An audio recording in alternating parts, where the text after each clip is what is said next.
दबाव, मैं director radio बूज Mukesh गंभीर आज फिर से अपने मौजिज मेहमान मैडम गोगिया के साथ और प्रवीण जी के साथ आपके सम्मुख प्रस्तुत। साथियों, जब भी कोई विद्वान व्यक्ति हमारे मध्य आता है तो हम बातचीत करने से पहले ये बात जानने का प्रयास करते हैं कि कौन सा ऐसा विषय है जिस पर आज सबसे ज्यादा जरूरत है, ताकि हम अपने श्रोताओं को इस बात से अवगत करा सकें। तो हम तीनों की राय ये थी कि हम आज फिर से एक बार स्ट्रेस पे बात करेंगे, जो हमारे जीवन में दिन प्रतिदिन कार्य करते हुए दबाव बना रहता है, उसको एक बार फिर से स्वयं ही समझने का प्रयास करते हैं। तो इस इंट्रोडक्शन के साथ मैडम अंजलि गोगिया का स्वागत करते हुए हम इन्हीं के पास चलते हैं और सुनते हैं कि आज के इस विषय पर आपका क्या कहना है। Thank you sir, thank you very much, it's very nice to be here back. तो सर आज मैंने सोचा हम स्ट्रेस पिक करते हैं फॉर कॉन्वर्सेशन। Yes. और इस पे कुछ 4-5 चीज़ें मैंने आज सुबह ही सुनी है, बड़ी इंटरेस्टिंग। Very good. कि पहली बात तो स्ट्रेस होता क्यों है। राइट। तो according to Gautam Buddha stress क्या है? जब आपकी बॉडी और आपका माइंड उसके बीच में बहुत ज़्यादा डिस्टेंस होता है तब स्ट्रेस होता है। तो जब आप कोई कार्य ऐसा कर रहे हैं जिसमें आपका मन नहीं लग रहा, तो आप खाली फिजिकली उस कार्य को कर रहे हैं, आपका मन कहीं और है, तो वो डिस्टेंस बढ़ जाता है आपका बॉडी का आपके माइंड से। That is when the stress increases. वो जब स्ट्रेस इंक्रीज होता है तो हम सबको पता है, आजकल हर जगह लिखा होता है कि उसके जो इफेक्ट्स होते हैं वो कितने खराब होते हैं। yes.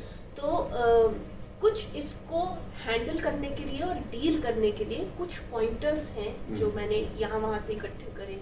ठीक। तो उसका जो पहला पॉइंट ये है, जैसे डॉक्टर अब्दुल कलाम कहा करते थे कि अगर आप सुबह 6 बजे उठते हैं तो आप 5 बजे उठना शुरू करिए। आप 1 घंटा अपने दिन का बढ़ाइए। वो 1 घंटा जब बढ़ेगा तो आपको एक हफ्ते में 7 घंटे एक्स्ट्रा मिलेंगे। और ऐसे करते करते करते करते 1 साल में आपको उतना टाइम मिलेगा जितना टाइम एक पूरे महीने में होता है। So instead of living for 12 months, you actually have 13 months to your disposal.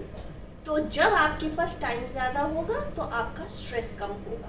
कई दफे ऐसे होता है हमारे पास इतना सारा काम होता है वो खत्म नहीं होता, उसकी वजह से हमारे को बहुत स्ट्रेस हो जाता है। So the best option is to wake up early and to increase the size of your day. बहुत सुंदर विचार है। Yes. मैं थोड़ा बोलना पसंद करूँगा। हम जो आपने कहा बिल्कुल ठीक पॉइंट है। हम स्ट्रेस लेते हैं बिकॉज हम we are not able to cope with the time. Like scheduling कर रखी है हमने, 11 बजे जाना है, 11:15 तक हम आराम से बैठे हो, 11:15 के बाद 11 बजे तक इतना स्ट्रेस अपने आप में पैदा कर सकते हैं which can be avoided because with better timing। In fact stress तो आप जा ही नहीं सकते लाइफ में, कोई ना कोई ट्रिगर्स होते हैं, but you have to adapt yourself according to that situation और with stress. Absolutely. When you know कि वो रेड लाइट्स आनी है, जब आपने रास्ते में जाना है तो आप जल्दी शुरू करिए ना। Exactly. अब दिन में जो चीजें आपने प्लान करी हैं उनमें भी रुकावट आ सकती है, तो आप जल्दी प्लान करिए ना।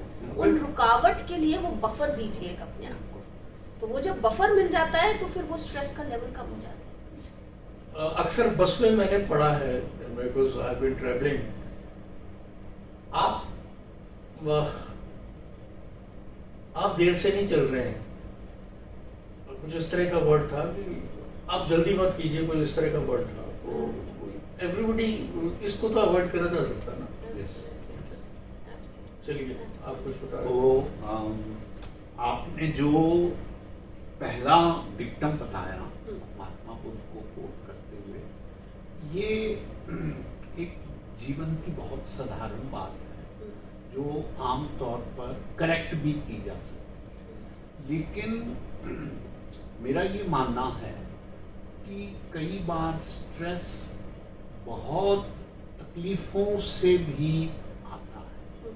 आप किसी ऐसी सिचुएशन में फंस जाते हैं जिसमें आपकी छटपटाहट रहती है कि आप उससे बाहर निकलना चाहते हैं। रादर अगर मैं ये कहूँ कि जीवन के जो अलग अलग दर्द आपको मिलते हैं, आप उनसे परमानेंटली छुटकारा तो नहीं पा सकते, लेकिन कहीं ना कहीं आपके भीतर एक छटपटाहट बनी रहती है कि किस तरह से आप इससे मुक्त हो। उसके बारे में थोड़ा सा, क्योंकि जो आपने उदाहरण दिया इनिशियल स्टेज पे एक सुगम बात है जो की भी जा सकती है। शायद जो मैं बात कर रहा हूँ ये नॉर्मली ह्यूमन बीइंग्स के बस की बात नहीं है। सर, इसमें मैं एक आपको एग्जांपल देना चाहती हूँ कि जब हम कोई भी ऐसा कार्य करते हैं जिसमें हमारा मन लगता है, for example if we enjoy playing and we are playing outside, so we don't even realise that we are tired and stressed. That is because हमारा माइंड और बॉडी कंबाइन करके एक ही काम कर रहा है, जिसको माइंडफुलनेस भी कहते हैं। Yes. अगर कोई ऐसा काम हम कर रहे हैं जो हम इंजॉय करते हैं, अंदर बैठ के supposing we are reading a book और we are doing listening to music, वो हमें अच्छा लगता है तो हमारे को कभी भी थकावट नहीं होगी, उस चीज़ से स्ट्रेस नहीं होगा। तो हमारा माइंड और बॉडी को हमें कंबाइन करना है किसी भी चीज़ की ऑप्टिमम यूटिलाइजेशन के लिए और मज़ा लेने के लिए। अब सर, आपने कहा कि जब सिचुएशन ऐसी होती है तो उसके लिए मेरे पास दो जवाब हैं जी। पहला जवाब तो ये है कि expectations reduce joy. Okay. Yes, so हम जितना ज़्यादा एक्सपेक्ट करते हैं लोगों से, अपने आसपास वालों से, उतना ज़्यादा हम स्ट्रेस में आते हैं, हम उतना ज़्यादा एंशियस होते हैं। अगर हम सोचते हैं कि हमारे बच्चे डॉक्टर बनेंगे, वकील बनेंगे, बहुत अच्छा करेंगे अपने करियर्स में, वो हम उनका और अपना, हम दोनों का स्ट्रेस बढ़ा रहे हैं, because there is so much of expectation. अब आज सुबह जेई का रिजल्ट आया सर, क्या फिनोमिनली बच्चों ने किया है, कितनी उन्होंने पढ़ाई करी है, कितना पूरी फैमिली पढ़ती है मुझे लगता है जब ये बच्चे कम्पिटिटिव एग्जाम्स देते हैं। और वो पूरे घर में स्ट्रेस लेवल इतना हाई होता है, टीवी नहीं चलता, म्यूजिक नहीं चलता, कोई नहीं आता। बहुत कम ऐसे बच्चे होते हैं और घर होते हैं जहाँ पे बहुत सिस्टम से और लिमिटेड चीजें लिमिटेड तरीके से होती हैं। सो पहली चीज तो ये कि expectations reduce Joy and increase stress. तो हमारे एक मिनट पहले मेरे को थोड़ा सा एक सवाल आ गया। तो आपने कहा कि पूरी फैमिली स्ट्रेस में रहती है, पूरी सब उसी चीज में लगे रहते हैं। Do you advocate it? Honestly sir, no I don't. हाँ, because I am also feeling, क्योंकि दे आर हाँ। Not enjoying their life. Yes, they are not. आपको अगर इंजीनियर बन गए, डॉक्टर्स बन गए, विच कॉस्ट? Yes. जो आपका प्रीशियस टाइम है that is going. That is going, absolutely। और इतना ज़्यादा हमने IITs को, IIMs को और ये मेडिकल एंट्रेंस एग्जाम्स को इतना ज़्यादा हमने हाइप किया हुआ है। Well, respect to everybody who's been through it and come out with flying colors, and we are very proud of these institutions. I don't want to contradict any of that. लेकिन इतना हम pressurise कर देते हैं अपने बच्चों को कि उनका बचपन खत्म हो जाता है। Exactly. So that anxiousness then lives with them on and on.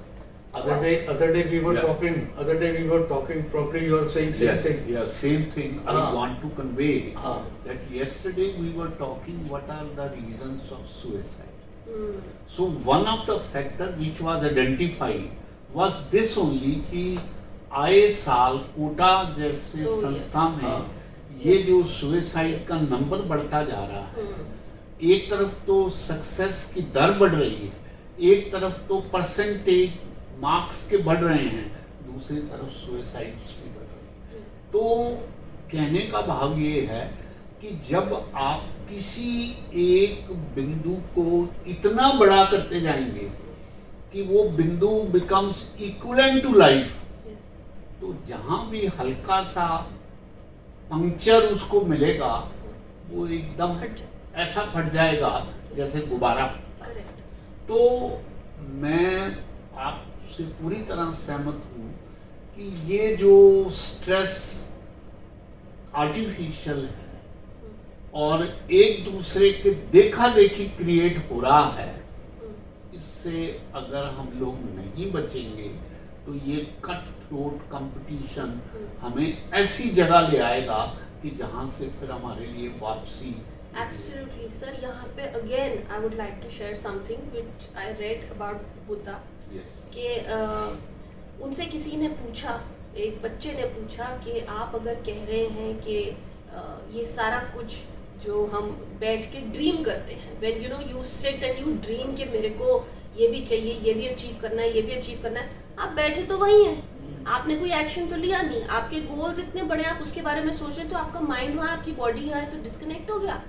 तो वो कहते हैं कि क्या गोल्स रखने गलत बात है, क्योंकि गोल्स से भी स्ट्रेस होता है हमारे को। So Buddha said a beautiful thing, he says goals रखने में कोई स्ट्रेस नहीं है, गोल्स की तरफ काम करने में कोई स्ट्रेस नहीं है, लेकिन उस गोल को अपनी जिंदगी बनाना वो गलत है।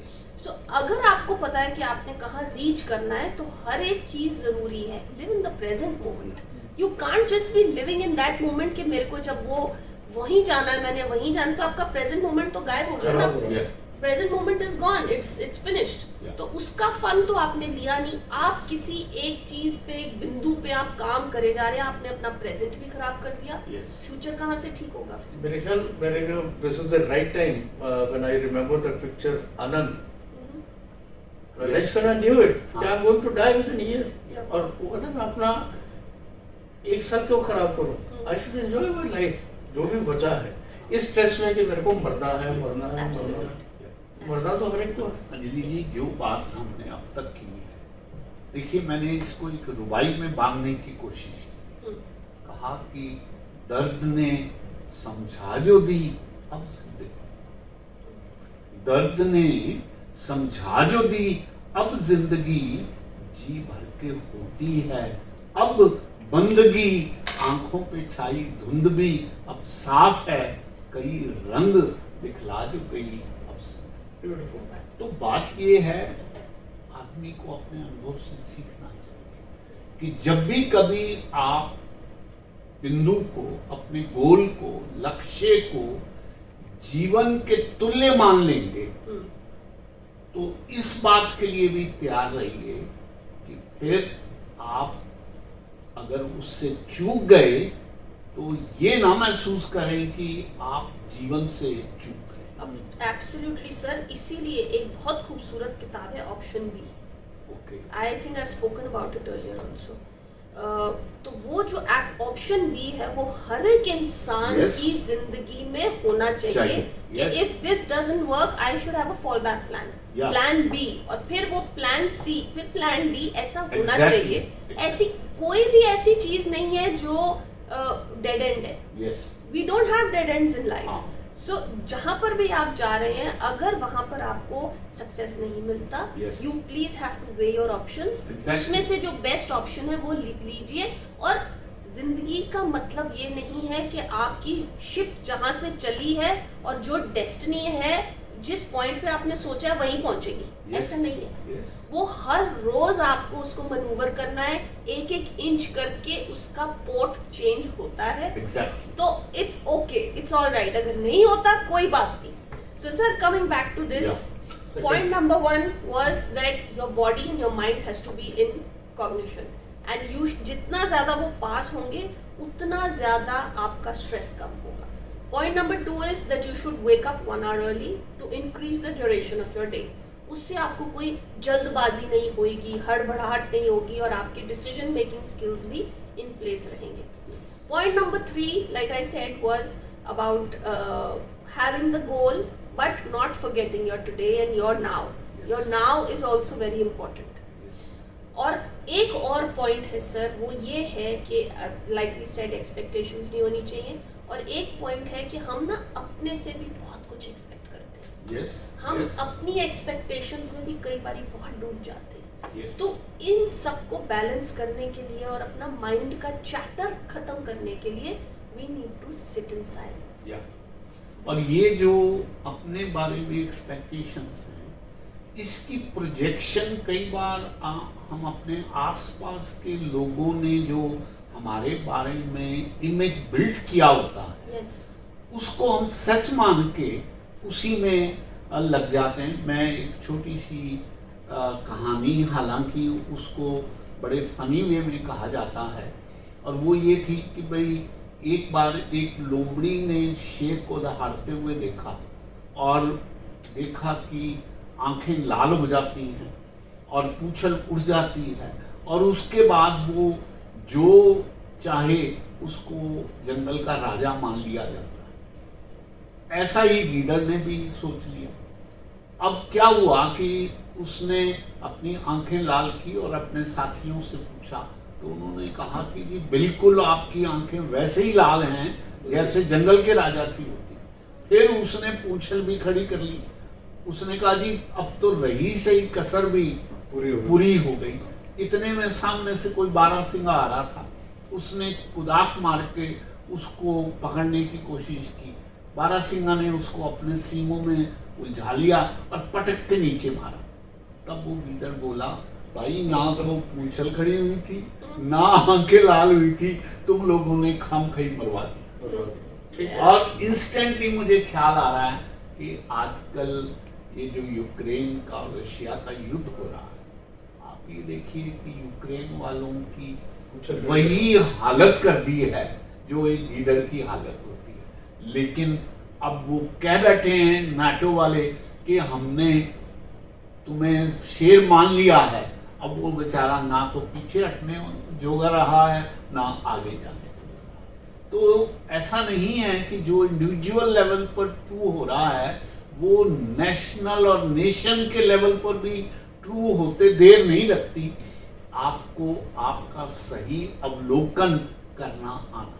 तो बेशक मैं आपको एक थोड़ा सा ऐड करूंगा आपकी बात से, जो आपने कहा कि अपने से एक्सपेक्टेशंस, या जब अपने से हम खुद एक्सपेक्टेशंस करते हैं, because nobody else knows it, but उसकी फ्रस्ट्रेशन हम लोगों I was going to talk about Yes. frustration. Yes. उसकी Very फ्रस्ट्रेशन हम लोगों पे डालते हैं। बिल्कुल सही। मेरा काम नहीं हुआ, इसमें गंभीर साहब का कोई कसूर नहीं है, हाँ। बट गंभीर साहब ने मुझसे सवाल करा, मैंने उल्टा जवाब दे दिया। हाँ। Because you're angry with yourself. Absolutely. Yeah. When you're angry with yourself, तो Yes. फिर वो कहाँ निकलेगा? जो आपके अंदर होगा वही बाहर वही आएगा ना। बात है। Yes. I read somewhere कि जो आप अगर स्माइल लेके घर से निकलते हैं, Yes. तो it give smile to everybody. हाँ। एंगर लेके निकलते हैं तो it give anger to everybody. वो तो ब्यूरोक्रेसी में हाँ। एक ऐसा एग्जाम्पल दिया जाता है हाँ। कि भाई घर से बीवी ने डांटा साहब को, हम्म। साहब दफ्तर आए, उन्होंने सुपरडेंट को बुलाया, सुपरडेंट को डांटा, सुपरडेंट ने हेड क्लर्क को डांटा, हेड क्लर्क ने क्लर्क को डांटा, क्लर्क ने पीएन को डांटा, और पीएन बाहर जाकर कुत्ते को लात मार It all started from there. तो कहने का भाव ये है कि ये चेन ऑफ रिएक्शंस लाइफ में कौन भुगत रहा है, किसके ऊपर चल रही है, और उसका भुगतान किसको करना पड़ रहा है, ये बताना बड़ा और उसको मुश्किल मालूम नहीं, है। वो और तो उसको मूक है, वो कह ही नहीं हाँ, सकता किसी कह नहीं को। सकता। क्या है? Yes. हाँ जी मैडम, आप हाँ। कंटिन्यू कीजिए। हाँ, तो मतलब द फोर्थ पॉइंट हमारा जो था वो था टू काम आवरसेल्व्स डाउन। Yes. कि जब हम अपना चैटर कम करेंगे, जब हम अपने आप के साथ बैठेंगे, एक साइलेंस में बैठेंगे, तो हमारा फोकस जो होता है वो अंदर को जाता है। Yes. And it is all about internalizing our education, internalizing our experience. जब हम सुबह योगा भी करते हैं तो वो कहते हैं हर आसन के बाद वो कहते हैं अब आप एक्सपीरियंस करिए आपकी बॉडी में कहाँ कहाँ स्ट्रेच आया। Yes. So you also have to internalise जो जो आप एक्टिविटी करते हैं, इंट्रोस्पेक्शन भी जिसको Yeah. कहते हैं, कि अगर कोई भी आपने एक्शन लेना है, आप पहले सोच के इंट्रोस्पेक्ट करके अगर आप एक्शन लेंगे तो फिर वो एक्शन सही रहेगा। Yes. वो रिस्पॉन्स कहलाएगा। Yes. लेकिन अगर आप बिना सोचे समझे कोई भी एक्शन लेते हैं तो वो उसके बाद सोचना इज नॉट द पॉइंट। आपको अगर अपना एक्शन इंप्रूव करना है तो आपको इंट्रोस्पेक्शन करनी पड़ेगी। Yes. तो response is always better than react. Yes. छोड़ बाहर को और मन को देख, और भीतर है जो धन को देख। क्यों भटके है मंदिर मस्जिद, अपने भीतर फन को देख, अपने भीतर फन को देख। तो मैम जो कह रही हैं वो भीतरी फन को देखना और समझने की बात है। और मैं ये समझता हूँ कि जिसने भी इस फन को पहचान लिया, चाहे वो योगा के माध्यम से, चाहे स्वयं को साक्षी मान के दृष्टा बन के देखा है, वो इस भंवर से पार होने में उसको सुगम रास्ता मिल जाता है। और नैया डोलती तो है लेकिन फिर भी वो बैलेंस बना के पार। तो बेशक मेरे को शायरी तो नहीं आती, पर मैंने एक छोटा सा सेंटेंस सुन रखा है, हाँ, थिंक बिफोर यू स्पीक। जब आप 2 मिनट देते हैं जवाब देने में, Yes. you are on the path, या but you should have patience. Yes. जैसे आपने कहा कि क्या कहा, इंट्रोस्पेक्शन। हाँ, इंट्रोस्पेक्शन, वही that is Yeah. Must. Yeah. आप अगर वो सोच के जवाब देते हैं। और यहाँ हमारे यहाँ एक रिस्पेक्टेड लेडी आई थी, कैमरा पे तो नहीं, उन्होंने बताया, शी सेड कि मेरे को जब स्ट्रेस होता है I play candy crush, that is a stress buster. Stress, candy crush is not a stress buster, but it's a deviation. आप कहीं भी डेविएट करते हैं अपने आप को, जैसे आपने योगा कर लिया, आपने शायरी लिख ली, कुछ भी कर लिया, डेविएशन चाहिए। और जब आप एक मूवमेंट निकाल देते हैं, स्ट्रेस का मूवमेंट निकालते हैं, टाइम हैज टू पास ना, टाइम हैज टू पास। और जो बुरा है उसको ठीक भी होना है। Only thing you have to give time. It's very easy saying then doing. Praveen ji, मैं कई बार बहुत ही सच्चे शब्दों का इस्तेमाल करके शायरी करता हूँ। जो बात आप कह रहे हैं, मैं कहता हूँ कि मेरी शायरी मुझको सुकून देती है, रग रग में मेरे नया खून देती है। दुनिया तलाशती है दौलत में, मुझको अल्फाज में ये जुनून देती है। तो बात ये है, जीवन में कोई भी ऐसी चीज जो आपको जुनून दे, सुकून दे, और आपको लगे कि ये बहुत बड़ी दौलत है जो आपके हाथ लग गई, लेकिन ये सब उसकी प्रभु की कृपा से संभव होता है, अदरवाइज सिर्फ आपके प्रयास करने से भी संभव नहीं है। जी, अंतिम शब्द आपकी तरफ से। एब्सोल्युटली। तो आई कम बैक टू दिस कि ये जो स्ट्रेस है और ये जो एंजाइटी है, ये काफी हद तक सेल्फ क्रिएटेड है। यस, तो अगर ये सेल्फ क्रिएटेड है तो फिर ये सेल्फ डिस्ट्रक्टिव भी हो सकती है। Yes, so we have to try our best. और हमने अपने आप को इतने संयम में रखना है कि हमको आइडेंटिफाई करना है कि कौन सी ऐसी चीज़ें जो हमारे को स्ट्रेस दे रही है। और इस चीज़ को आइडेंटिफाई करने के लिए आप बात करिए, आप सोचिए, आप एनालाइज करिए कि आपको कौन सी चीज़ है जो स्ट्रेस दे रही है, और उस चीज़ पे आप अटेंशन अपनी लेकर जाइए। क्योंकि wherever your attention will flow, your energy will flow, उसी तरफ से आपको सारे आंसर्स मिलेंगे। वहां पर आपका सारा अटेंशन रहेगी और एनर्जी रहेगी, और वहां पर ही इम्प्रूवमेंट भी होगी। तो जब आप ऐसे करना शुरू करेंगे तो एक एक करके आप वो सारे टिक करते चले जाएंगे जो जो आपके एंजाइटी और स्ट्रेस के रीजंस हैं। मैं एक लाइन ऐड करना चाहूँगा, श्रोताओं को बताना चाहूँगा, anxiety plus tension leads to hypertension. Okay, Yeah. So to avoid anxiety plus tension leads to hypertension. And everybody knows about it. Hypertension एक बार हो गई तो सारी उम्र दवाई खानी है। अनरिवर्सिबल हाँ, प्रॉब्लम है। तो Yes. आप मैडम गोगिया का कहना मानिए और अपनी ब्रेथ, हाँ। अपनी ब्रेथ को फॉलो करिए। क्योंकि ये जो ब्रेथ है, अगर एक बारी गई बाहर, नहीं आई अगर वापस, तो that's the end of it. और अगर एक बार गई अंदर और नहीं आई बाहर, again that's the end of it. लोग संभालते रहेंगे। It is such a simple and such a small thing. आप खाली अपनी ब्रेथ पे कंसंट्रेट करिए और शुक्र करिए कि ये अंदर गई और ये बाहर आई, and just notice and observe that this is what is making you tick. और होली बुक गीता को फॉलो कीजिए, that is the ultimate thing, that is the ultimate thing.